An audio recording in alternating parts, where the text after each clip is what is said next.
I'm afraid I don't have the statistics on that. I didn't actually have any, but I did find out after the event they were giving them away in the paddock.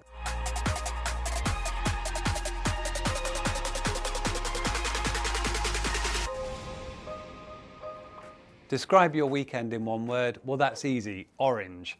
I've never seen so much orange in one place. But thank you very much to all the Dutch fans for making us feel at home and welcoming us. And I'm glad that it was a great race weekend. How difficult was it to prepare for the race with all those red flags?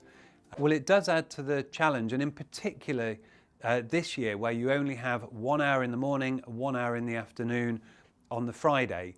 And with that constraint, we're pretty much busy all the time. We're running shortly after the pit lane opens and right up until the session finishes. So any red flag takes time out of that, and it means there's an impact on your learning, either less high fuel running or less low fuel running. And that challenge was particularly significant for Lewis because he was the cause of one of those red flags in the second session. He lost almost all of that session. So he, in particular, was a bit on the back foot going into Saturday. Is there any update on Lewis's power unit after the issues he had? Well, not at the moment. That power unit has come back. It's now at HPP in Brixworth, and they're going to start looking into it. Now, fortunately, that was a unit that had finished the end of its useful race. It wasn't even scheduled to do further running on a Friday from here on forward. But we just want to understand the situation with it, because it isn't to say it wouldn't appear as a spare in future, and we're just awaiting that report from HPP. What is the experience of driving those banked corners like for the drivers? It does change the dynamics of a car a bit. The final corner is actually quite trivial from the driver's point of view. It's not difficult to find the line through there, and given that they're used to sort of experiencing those normal G-forces, the only difference is the bank corners put a bit more vertical load where it's sort of squashing them down into the seat, but otherwise it's quite normal for them.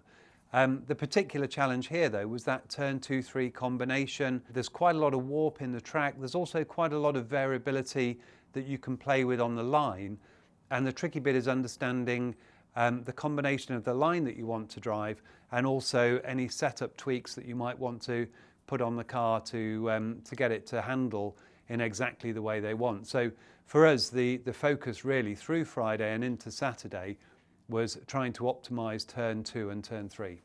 Would we have been better putting Valtteri on the hard tyre for his stop? Well, we had Lewis on a 2-stop strategy and Max also on that 2-stop strategy.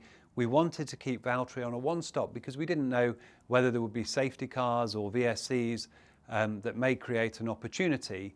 But the reality was he had such a big gap to the cars behind him that he had a free stop anyway. We knew the medium tyre was working well on our car, and that was why we decided to go with it. But even so, he had the gap. He was able to take another soft tyre at the end. So whatever we did, it wasn't going to change his finishing position.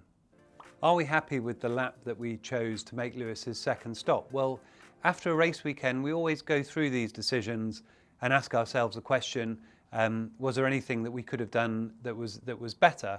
And we'll do that in this instance. But the basic problem was that if we'd left it later and later, at some point Max was going to stop anyway, so you would lose the ability to attempt an undercut. And if we brought it earlier and earlier, the risk is that Lewis would have run out of tyres towards the end of the race, and you can't mount any kind of credible challenge. So that was the reason that we knew we were going to have to drop into backmarker traffic. Now, given that you're not racing these cars, it all depends a bit on how quickly, how efficiently they get out of the way. And it's fair to say that we did lose quite a critical chunk of time. But the strategy group now are going to be taking the race data, they're going to be reconstructing the tyre curves, and we will then forecast what would have happened if we had gone a few laps later, a few laps earlier. And that's all part of the process of using our experience of racing to try and learn and improve each race. So that work will get done over the next day or two. Why didn't we go for the hard tyre for that second pit stop? Well, the medium was working well on our car on that stint, and we were also the only team to have 2 medium tyres in the race allocation. So We felt that that was a bit of a strength, which was why we wanted to go for it. The other issue with the hard is you normally have a more difficult warm-up phase. You're less able to make an undercut work with it, even if it does have a bit more life.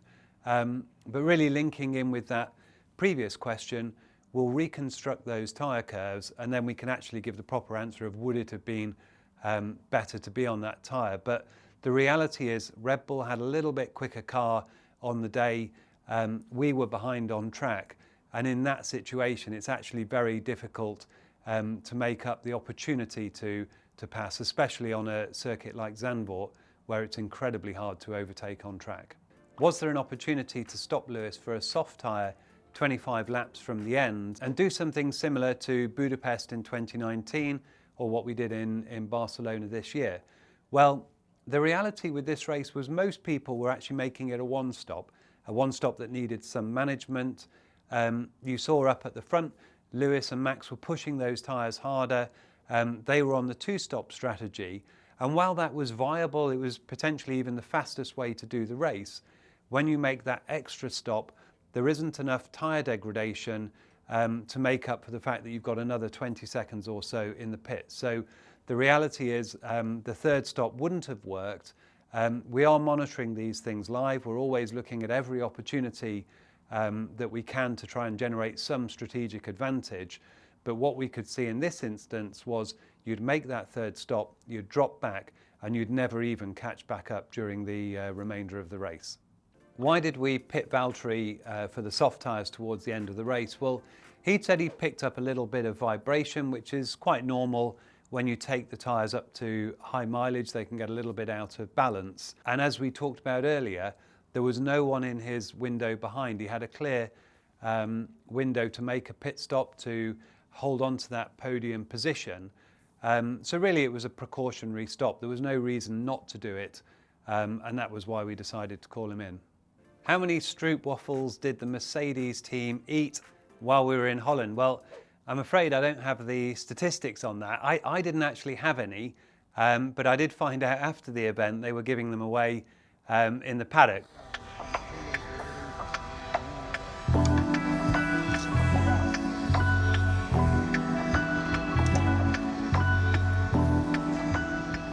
So I obviously missed that opportunity. I have got a tin of them that I got from the hotel, but they're in my bag on the way to Monza. But when I get back from Monza, I'll look forward to eating those. Thank you for all your questions, and we'll be back in a week's time after the Italian Grand Prix.